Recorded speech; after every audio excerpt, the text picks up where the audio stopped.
द्रौपदी पुकारती है, मुरली वाले आजा, आकर मेरी रक्षा करो, मेरी लाज बचाओ, मेरी लाज बचाओ कृष्ण।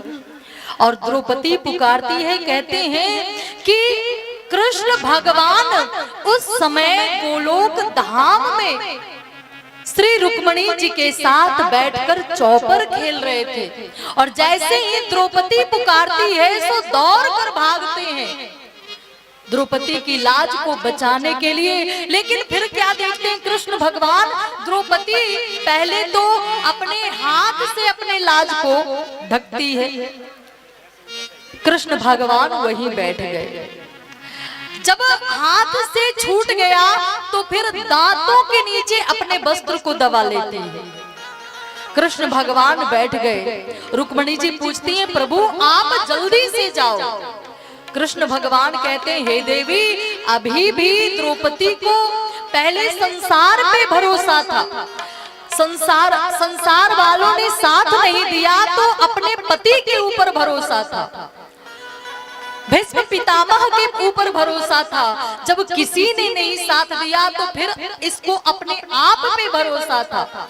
और जब अपने हाथ से भी इसका वस्त्र छूट गया, अब इसको अपने दांतों पे भरोसा है। और जब तक हम जीव को अपने आप पे, संसार पे अपने आप पे भरोसा होता है, अहंकार होता है, तब तक परमात्मा की कृपा हमारे ऊपर नहीं होती है।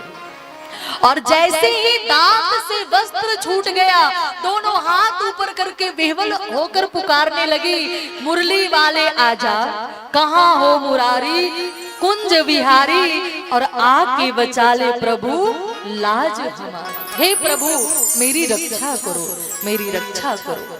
और कृष्ण भगवान प्रकट होकर द्रौपदी को इतने वस्त्र देते हैं कि दुष्ट दुशासन वस्त्र को खींचते खींचते थक गया, लेकिन द्रौपदी का वस्त्र नहीं खत्म होता।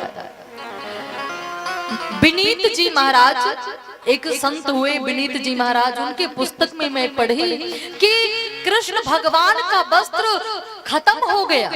और जब खत्म हो गया तो साड़ी के लास्ट छोर में कन्हैया की पीताम्बरी बंद कर आती है। और पीताम्बरी को देखकर पूरी सभा हाहाकार कर उठी, पूरी सभा कह उठी, चक्र अब निखरन चाहत है, दुखी द्रौपदी पुकारत है। हे दुष्ट दुशासन, तू अब ये वस्त्र खींचना बंद कर दे। देख ये कन्हैया की पीताम्बरी आई है, मतलब ये वार्निंग है। अगर तुम अभी भी वस्त्र खींचना बंद नहीं किए तो अब कन्हैया का चक्र आएगा और हम में से यहाँ जितने बैठे हैं कोई सलामत नहीं बच पाएगा। तो महाराज कहने का मतलब कि थोड़े से वस्त्र के टुकड़ा के बदले कृष्ण भगवान इतने वस्त्र दे दिए, इतने वस्त्र दिए कि नारी बीच सारी है या सारी बीच नारी है, नारी है या सारी है, सारी है या नारी है, पता ही नहीं चल पाया।